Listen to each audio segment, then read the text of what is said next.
Good morning and welcome to this week's Face the State. I'm Tim McGonigal. We come to you today from our Great Falls studio, and in less than a month, the Electric City will be the center of the Western art world as 2018 marks the 50th anniversary of the Russell Auction. It's grown from some humble beginnings to the premier event of its kind.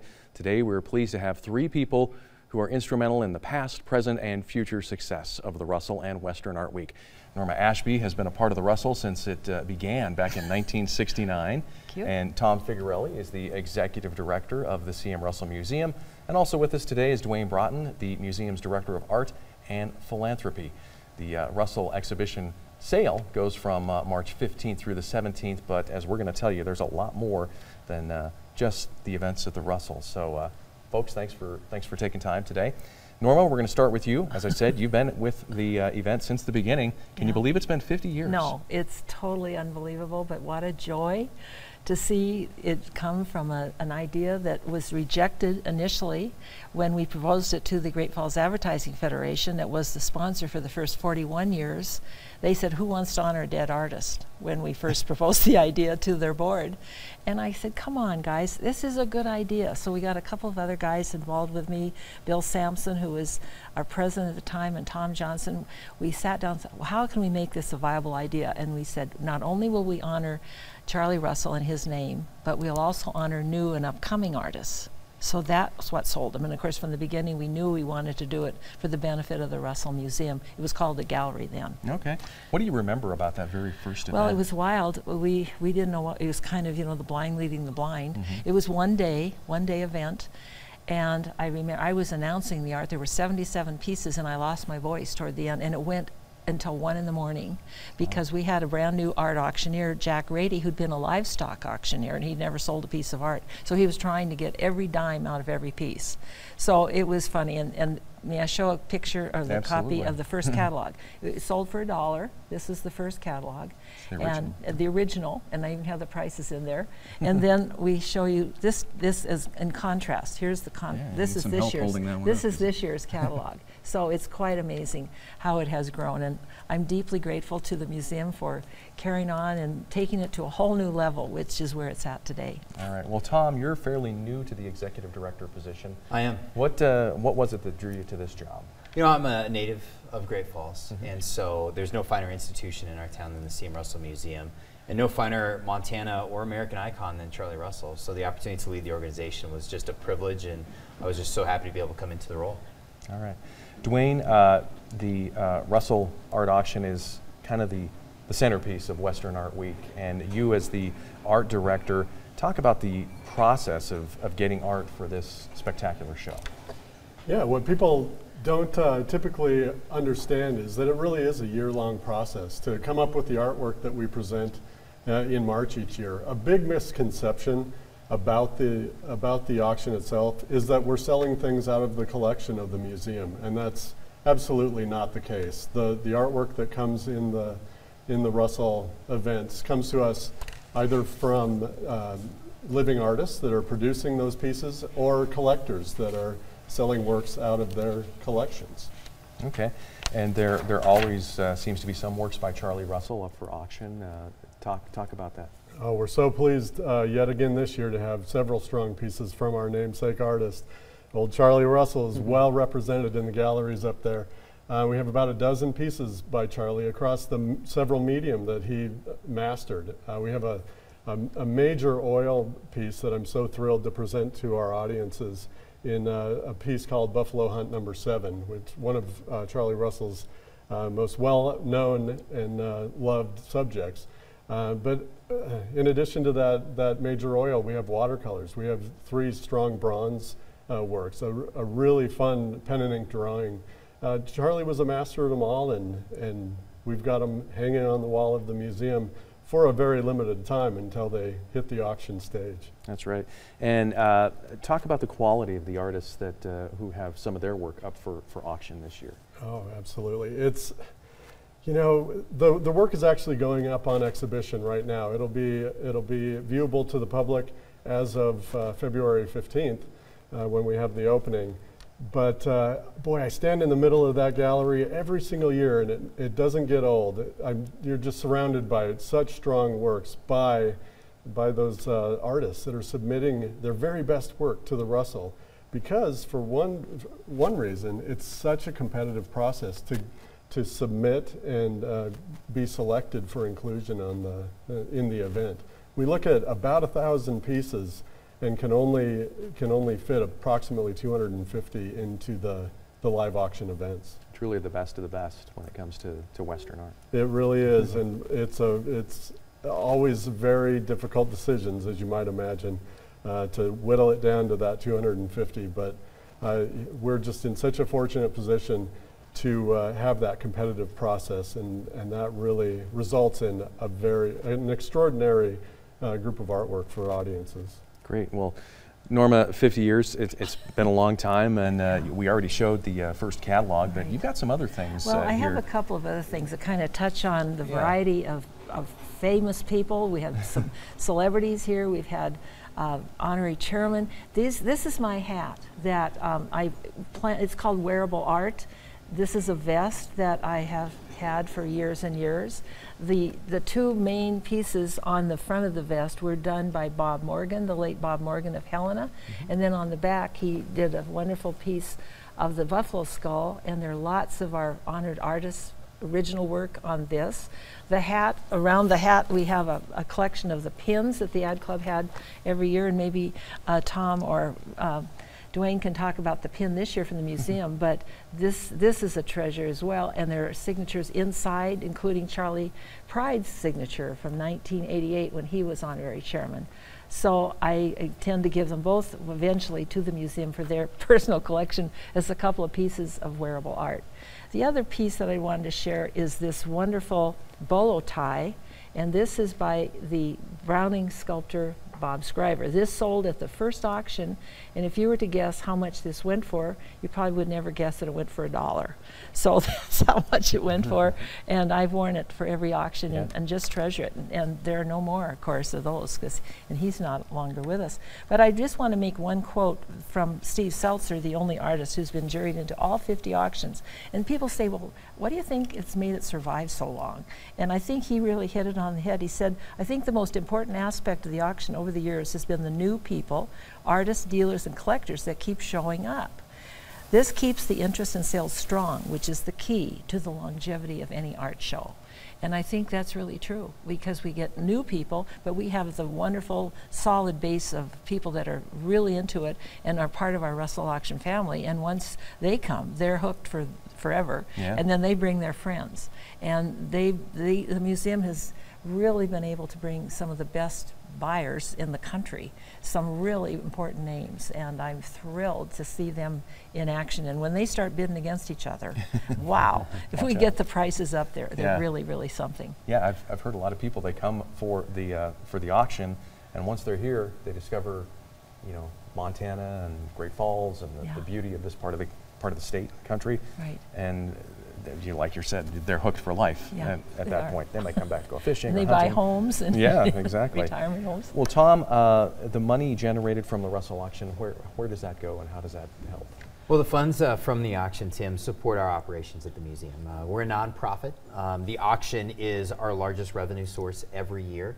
And so a successful auction means a vibrant museum mission, where we have an opportunity to interpret Charlie's life, continue to champion other Western artists, both historic and living. And we really have an opportunity to peel back the Western spirit that's so unique to Montana, so unique to the American West, and do that for the benefit of folks who are trying to understand their place in the world today. Because the West has an awful lot to offer us and great lessons to be told through art and artists. And so the auction fuels the vibrancy of our mission. All right. Dwayne, the money generated from the auction seems to go up every year. We keep hearing that it was a record year for the auction. So it sounds like the art market is pretty healthy. The art market is healthy as we speak. It's you know, it's one of those things that always is a nail biter where we're going to be in mid-March, and one of those things not within our control. But we just keep bringing strong work to the table, and boy, audiences are flocking to it and responding well to it. Boy, all we can do is put out the very best of the best, and and see what happens. Yeah. And Norma, I was going to ask you, we brought some memorabilia, and we have the I Like Charlie Russell Because essay contest winners from the first 10 years. First 10 years, yes. Yeah. And with the first 10 years, this is the little booklet published with the first 10 years of winners. And now next year will be the 50th anniversary of this essay contest with fifth graders. And we have had to date over 40,000 children write these essays. And I was a judge for a number of years of this contest. And my favorite of all of them came from a little boy out of Cascade, and his name was Jess Canada. And he said, I like Charlie Russell because I know talent when I see it. So anyway, I'm sure the museum is carrying on this wonderful tradition, and they have a big ceremony coming up on March 1st when they'll announce all the schools, both in the city and county, participate, and there's a winner from each school. And every child that participates gets a wonderful certificate from the museum. And it's a big deal, and March 1st is the date, I believe, and it's on a Thursday evening. They moved it from a Sunday to a Thursday so that more people could attend. All right. And Western Art Week, we often think about the C.M. Russell Museum, but it has really branched out over the years. Incredible. How many venues well, are we in talking there? 1969 when it started, there was one show, the Russell Auction. Now there are 16 venues, and we couldn't begin to give credit to all of them. So I think there's a website that people can go into and see the whole list of the 16 venues, including the Russell, and the day-by-day activities. And so that's something I know you'd like to share, as well as the Russell Museum website. www.visitgreatfallsmontana.org. Right. And then also cmrussell.org will get you a lot of the information, including you can take a look at this online catalog. Yeah, right. That has all of the works and all of the events and everything you need to know about the Russell Auction. And you know, apart from the art, every part of Great Falls benefits from that week. I mean, the hotels, the restaurants, the gas stations, I mean, booming. I mean, there's very few other major events in the city that can compare. Maybe a tournament, you know, a basketball tournament or wrestling tournament or whatever, but this one is really a huge one for our community. And I'm glad Norma brought that up, Tim. One of the things that we're doing this year is an economic impact survey to determine what is the benefit that the Great Falls and larger North Central Montana community feels from this event. Restaurants, hotels, businesses large and small have a benefit from the auction just by virtue of the influx of people. So we wanted to be able to put that in a specific number and report back to the community the impact that visitorship has through the auction and through Art Week as a whole. Great. And Western clothing stores too. People from the East come buy boots and cowboy hats, and they want to be Western themselves. Big time for them. Dwayne, we mentioned, of course, Western Art Week is what we talk a lot about, but you mentioned the exhibition is actually already on display, right? Yes, and that's one of the very best parts of the auction artwork and getting it here in Great Falls is that we get to show it off for a solid month prior to the event. It really is a limited opportunity to see not only the best of the best in contemporary artwork, but all of those historic artworks, including those by Russell, that quite honestly, many are probably going to go find a new home to a private collector and won't see the light of day for years, decades to come. So it really does represent a limited chance to see an outstanding exhibition. Yeah. I know that when you take those from the museum then to the Mansfield, there's a big rush that goes on there, and talk about those. Was it a couple days that you got to get everything kind of transferred over? Boy, that's just one of the many logistics in putting on an event like this. The Russell Museum's events do go between the museum itself and the Civic Center, Mansfield Convention Center downtown. So as you might imagine, operating an event in two locations is quite a challenge. But we've got such a strong team, not only staff, but also we work with over 300 volunteers that help us put on such an event. Many are behind the scenes, so folks would never see or know all of those hardworking people in behind the scenes. But we couldn't do it without them. So we're so appreciative of everybody that really rallies together to make Great Falls the place to be in March. Tom, I know that March 11th through 18th, Pepsi Free Admission Week. talk about why that is important to the Well, museum. sure, absolutely. You know, the Friday and Saturday night auctions, there is a cost to attend. But we want folks to be able to come to the museum and encounter art, both the art that will be on sale as well as our permanent collection, and to do that for free. We have so many folks in town.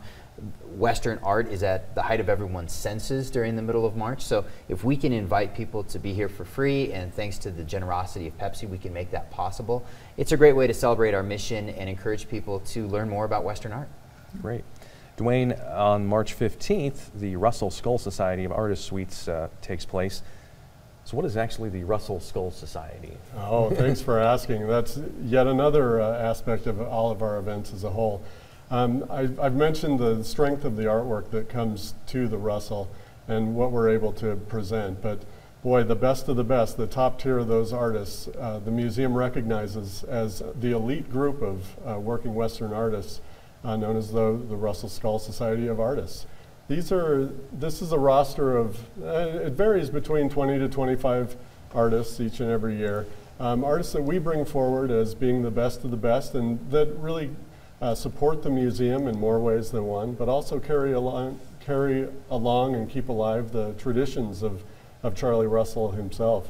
Those artists not only have works in the live auction events, but they each set up an exhibition suite around the perimeter of our auction arena, making essentially small galleries for everybody to see a collection of work from each of those artists. It's a perfect opportunity for folks to come and meet these artists and talk about their process and find out a little bit more about the works that hopefully they'll fall in love with enough to bring home. All right. Norma, go back in time a little bit more. We want to do some name dropping here. There's been some major celebrities that have come through to attend this event. Well, Charlie Pride. Charlie Pride and his wife Rosine, that was fabulous. Denver Pyle, we had Noah Berry Jr., we had Peter Fonda, excuse me.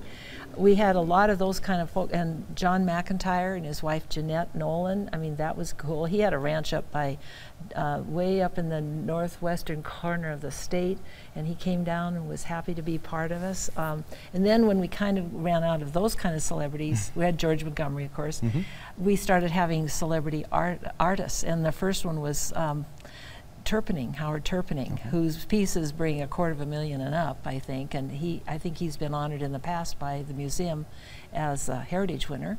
So that was really exciting, and they were right there with us. Bev Doolittle did a quick draw for us and a seminar for us. We had a lot of Russell scholars involved with us. The other dimension of this whole show is that nobody else can have a show with the Russell name to it, because we were Charlie Russell's adopted hometown. His studio was here, his home was here, his grave is here, and he produced a lot of his work here.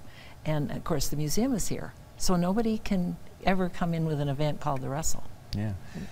There was a movie made recently about Charlie Russell. Do you think that will kind of spur C.M. Russell and the American West? Yeah. And they have planned, we had the world premiere here. Sure. And so that was exciting. Then it went around the state and lots of people saw it.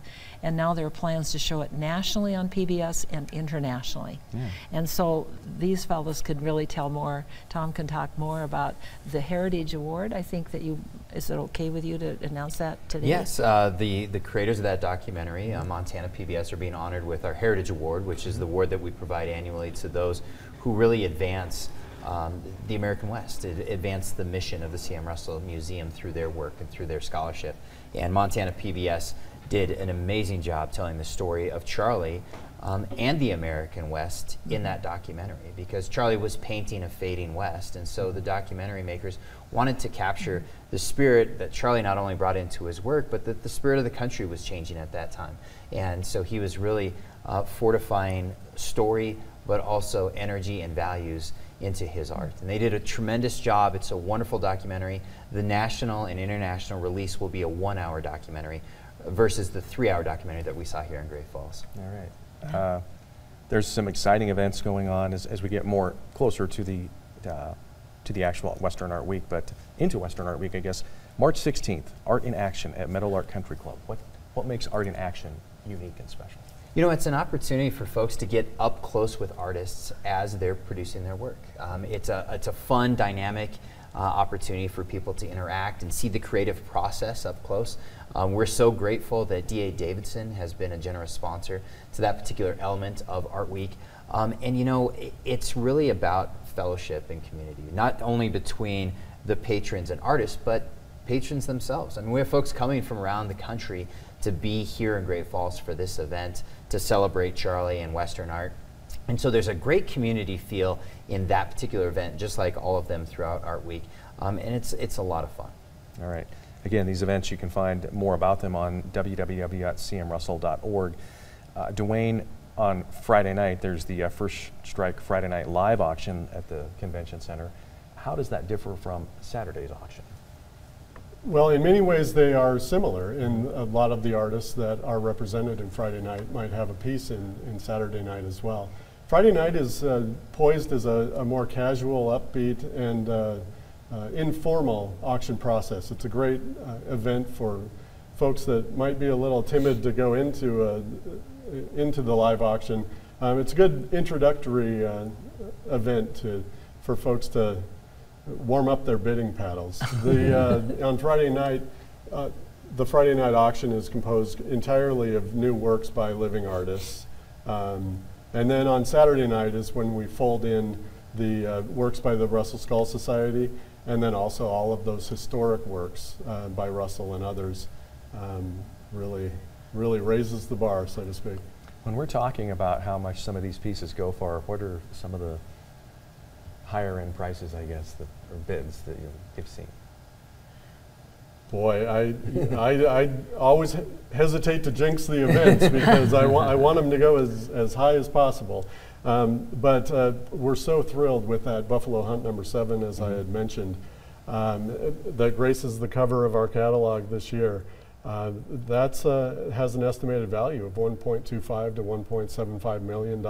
So it's so rare for works of that caliber by Russell to come to market. Many are in museums like ours. Many are held in private hands and aren't going anywhere anytime soon. So we just feel so fortunate, and we're able to have pieces like that because, as Norma has said earlier, we're able to attract the right kinds of buyers, and they're paying attention to the offerings in Great Falls, Montana. Great. There's also on March 17th the Russell Educational Symposium, which I know is always unique and exciting every year. What do you got planned for this year's symposium? Well, we're really excited that this summer, let me start with that, we have an exhibition starting called Charles M. Russell, The Women in His Life and Art. It's an opportunity to examine the pieces that Russell did predominantly featuring women. Russell's outlook on women was very progressive for his time, and without question it was informed by his wife, Nancy, who was such a strong presence in really the business end of their art operation in their family. It was certainly also informed by Josephine Trigg, who was a close family member, Charlie's mom. And so that exhibition is going to examine how Charlie as an artist really had a unique social perspective that will be juxtaposed against other contemporaries of his time. The educational symposium that we'll host on the 17th will have essay lectures from a book that we'll be publishing that goes along with the exhibition. And so we're really excited to be able to offer that symposium for free, open to the public, to come and learn about Charlie's perspective on women and women's roles in the American West, both yesterday and today. All right. And that's free and open to the public? It is. All right. In the Gibson Room of the Civic Center. Gibson Room of the Civic Center. There's also a Russell Runway show that day at the Country Club, I believe, at 12:30. What can you tell us about that? Well, a fun opportunity to see how art and fashion combine. I think Norma can appreciate this. You saw her vest. When you come to any of the events, you can get a real appreciation for Western fashion is unique, right? I mean, we understand that as Westerners, but there is influence that art has on fashion, and so being able to combine those two is a fun way to celebrate Western culture as a whole at that fashion show. And I think they're going to have shawls and other items that artists are going to draw on and sell those. They are. And high-end costumes, high-end fashion as well. Great. And I guess you could say the granddaddy of them all, the Russell Live Auction, is that night starting at 5 p.m. at the Mansfield Convention Center, and this is really what you're working up towards. It absolutely is. You know, it is truly a celebration of the American West and of an icon like Charlie Russell.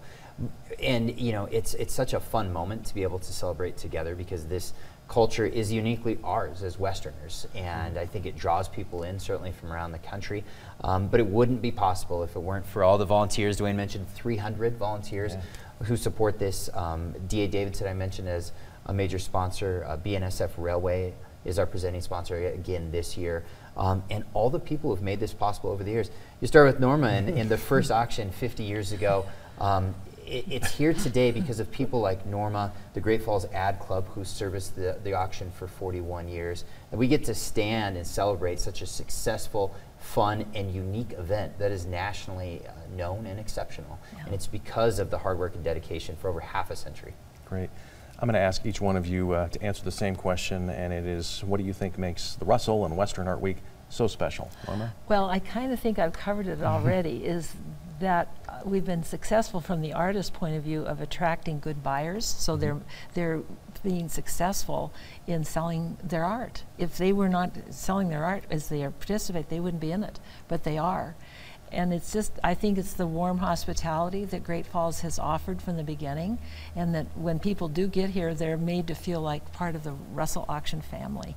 And I'm very, very proud of that. I think that we did that very successfully for 41 years, and I think that the museum has taken on that role and is doing it beautifully right now. Great.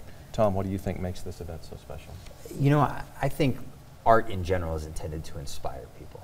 And so if you can be at an event, certainly there's some high-end sales occurring, there's a number of fun events with fashion and music, but at the end of the day, it's about inspiration and having artists inspire people, both historic artists and living artists. And so, you know, the chance to be inspired, I think, is both needed in our society. I think we feed on it as people, and that's what makes this event special. It's a very inspirational and fun series of events throughout the week. Dwayne, what about you? What do you think makes this the event that it is? Well, I'm going to cheat and give you two answers. All right. That I'd say it's the where and the who. The where in that it's right there where it all happened for Charlie Russell. The same city block where Russell's home and original log cabin studios still stand. People really flock back here as a homecoming of sorts to really be in the presence of the man. I always tell people Charlie Russell's the kind of guy I'd want to sit around a campfire with, and you know, that's not going to happen anymore. But I always say the next best thing is coming to Great Falls, Montana, and seeing where he lived and worked, and you can really feel his spirit. The second part of my answer is the who, and it very much is the people that come. It's built on successes over the year. It's the place to be.